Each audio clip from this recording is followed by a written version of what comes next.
Hello, YouTube. This is Google Journey, where we journey with Android all day, every day. This is going to be an I propaganda or I failure video. Right now, who's failing and who's doing propaganda is zdnet.com. This is the title. Apple iPhone Plus, iPhone 6 Plus hands-on already replacing my Android phone.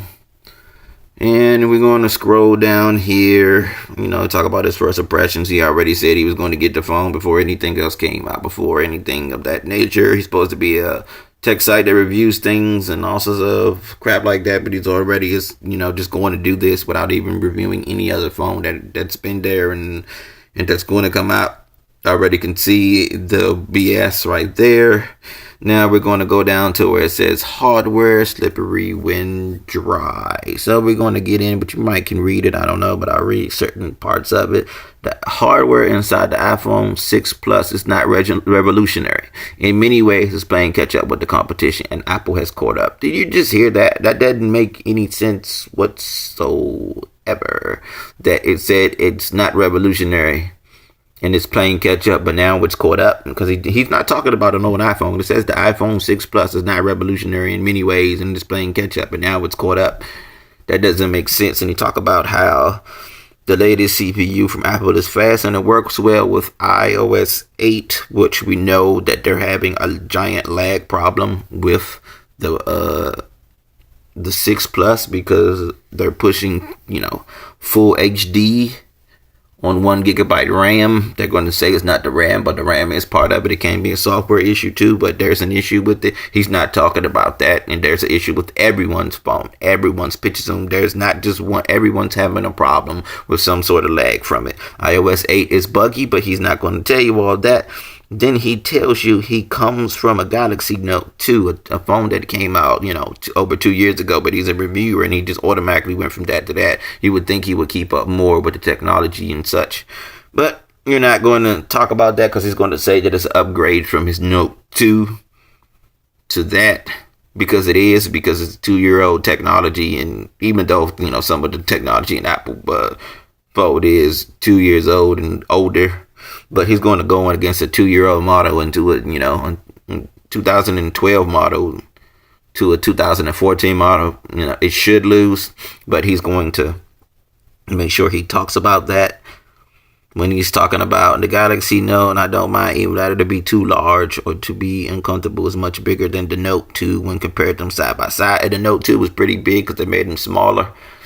With the 3 and the 4, they're gonna, the 4 is gonna be smaller, but the Note was kind of big, and he said that the iPhone is bigger than the Note 2, which isn't a good thing. Still have the same 8-megapixel camera. People are gonna always talk about you shouldn't go in the megapixel wars, but if I'm paying you that much money, you better. That's just is what it is.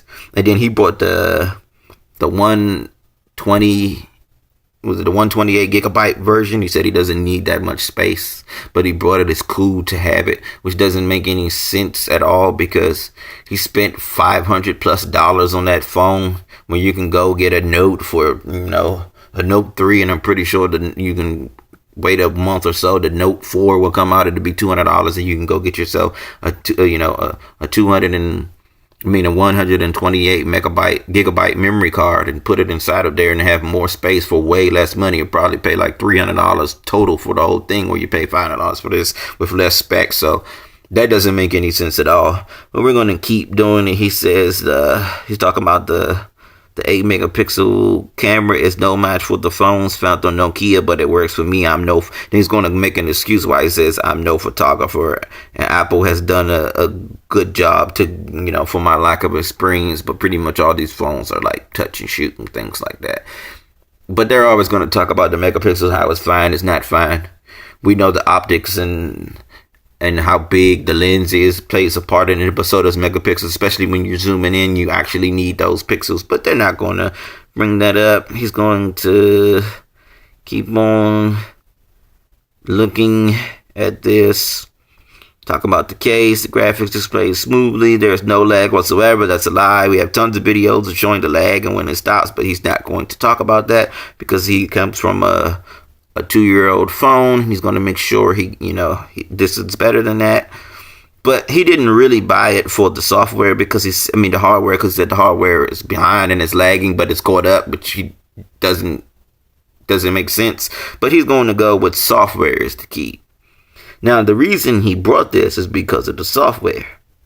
He works the same as iOS 7, and there's not much different learning curve to get with the new OS. But if he didn't have a iPhone in a while, how does he know what the 7 looks like and what the 7 does, unless he had an iPhone, which he most likely did, but he's going to pretend like he didn't. He already had an iPhone, probably an iPhone 5 or 5S or something that had iOS 7, because he knows how to use iOS 7 so good and so great. And so now 8 is just like it, and this and that. So he's using it for the software, which we know that the iOS 7 and the iOS 8 both have their problems with software, but he's saying he's using it for that, considering how they finally fixed the battery thing and tons of other hiccups that go on top of that I'm not going to get involved in. But I'm just saying, because this is about the propaganda part. This is about a company that's sitting here trying to get you to buy this by saying stupid little things to you.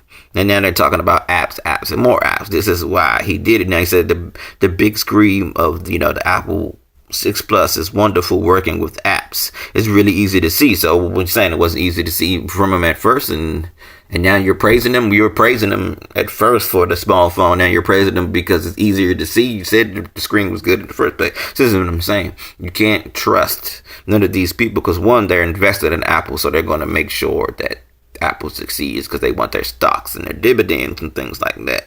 They finally start getting Swift keyboards and all the keyboards that we finally have. He's talking about that. Then he's talking about Safari. Safari is one of the worst freaking mobile internet search engines, internet, applications like ever. But he's going to praise that. No one's ever praised Safari. Nah, but he's going to bring it up because, no. He's saying it's optimized for the phone use now. It's lightning fast on this, blah, blah, blah. Yeah, okay. Best phone he's ever owned. Yes, if you're coming from the Note 2, I'm pretty sure that'd be a good phone. He did say he didn't realize how laggy his Note 2 was until getting the iPhone 6. There's a difference, 6 Plus, there's a difference night and day, even though they're having lag with theirs. But he's not going to mention that. But he's going to talk about he has his gold. His storage wasn't cheap. It was $500 with contract. Gave him $200 to trade in his iPhone 4S. So he still did have a 4S. He probably never had the Note in the first place. So he just gave himself away twice with 2 of his lies. This is what I'm saying. You shouldn't believe these people when you're listening to them first, He said up there that the iPhone is behind it, but now it's caught up, but it's behind it, but it's caught up. Now he's talking about he traded in his iPhone 4, but he had a Note.